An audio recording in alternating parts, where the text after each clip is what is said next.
We discussed Mike D'Antoni's heavy isolation ball with James Harden and how he had a very good game. He just didn't have a supporting cast. What the Golden State Warriors had was balanced scoring throughout with Kevin Durant, Steph Curry, Klay Thompson.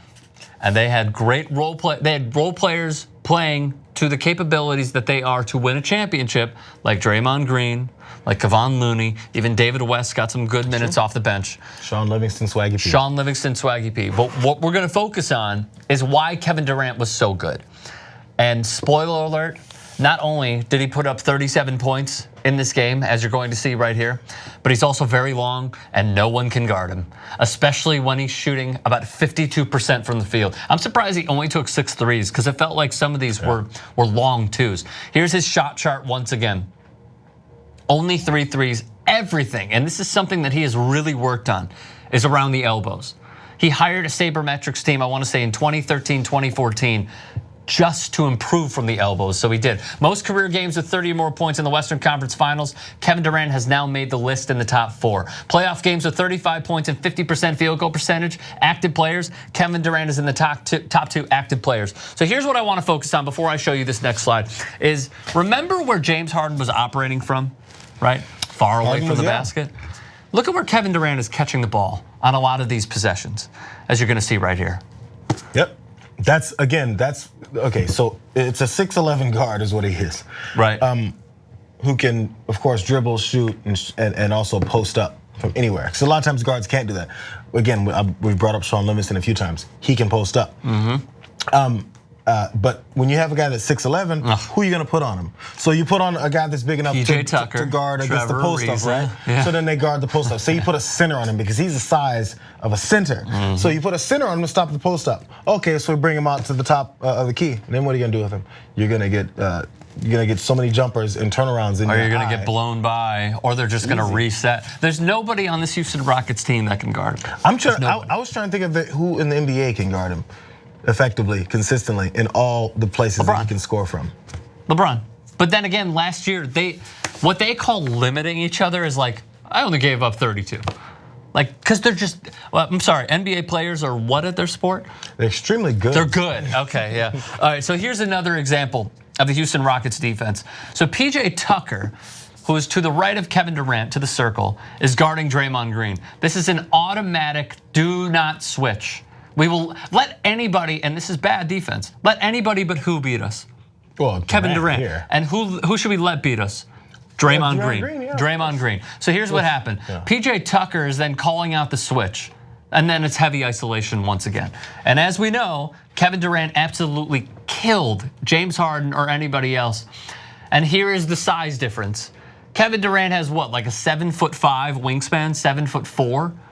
PJ Tucker's not getting in there, but then again, look at where he's shooting from. This is a much better position. What is the thing? Also, okay, even when he was taking some shots further out than this, a few steps out. Again, this is, I think Chris Webber said it. He said it's a chair drill. It's just straight up. Yeah, I heard that. There's nothing else you can do. So again, I had issues with the Rockets defense overall the entire game. The only person they played good defense on, I think, to the biggest consistency of good defense was Kevin Durant. Oh, it was Kevin Durant. They were all over him. It doesn't matter. It just didn't matter. Well, he was the top scorer. The corner shot that he had, where held the ball up a little higher so PJ Tucker couldn't get it. It was in the first half, bottom right corner of the screen, and somehow in fluid motion at a difficult angle, twirling his body, I think it was this way, twirling his body from left to right and still scoring was, I remember thinking it when shows he took the gap. Because he had already been scoring. I remember saying when he was taking that shot, I said, that's what you want to make him take. And totally, you could live with that. But as he was shooting it, I was like, okay, that's what you got to force him to do. And he hit it anyway. I was like, okay, there's nothing you can force him to do then because you're done. Totally. Here's another example of terrible defense by the Houston Rockets. So Gerald Green came in the game, really nice spark plug off the bench, by the way. Hit some difficult threes. Really made his, for a guy who was a dunker when he came into the league and known for the birthday cupcake dunk and the dunk contest. I mean, he's developed into a nice three-point shooter off the bench. Not great, but a nice one. So here's 3 defenders, okay? You know who's gonna pick up Kevin Durant? Just take a guess. Who's gonna pick up Durant? It's nobody. I was gonna say, so there's I was gonna say nobody because there's gonna be someone, but it doesn't matter. So there's no communication between Eric Gordon Luke Richard, Mbah Moute, PJ Tucker, and Gerald Green. And then what you have is Kevin Durant taking a wide open three. So let's go to the next one. Heavy isolation. This is what they ran over and over and over in the first half. 3 guys on the opposite side. Leave Steph Curry out in case he goes left, because then PJ Tucker is gonna cheat down and Steph's gonna have an open three, which obviously they can't afford to do. So then you got an option. You can go left or you can go right. He decides to go left, and his length takes over once again. I'm just gonna show one more, and then we're gonna get into JR's take. Where Kevin Durant is catching the ball is extremely difficult for anyone to defend. With that sort of size, and he gets pushed out. This was the difficult shot where he was twirling his body from left to right. And then lastly, that's the shot. As he took it, I was like, okay, that's what you want. Good defense. Totally, PJ. but his form was, again, fluid. And here's the last one. They tried Chris Paul on him. This is 6'9" against 6 foot. Who do you think is going to win? And Chris Paul is a willing defender. He's an aggressive defender. He's made defensive teams as well. But Kevin Durant is going to win out. Spins to his right and then hits a fadeaway. It was just good. And you know what? Screw it. I'll show one more. Just to show. Look at where he's catching the ball, man. Like you need to put an elbow into his back. You got to force him out. You got to try to do something instead of him establishing position like this. Even going back to the Chris Paul defensive play on him. As that happened, I was like, that's.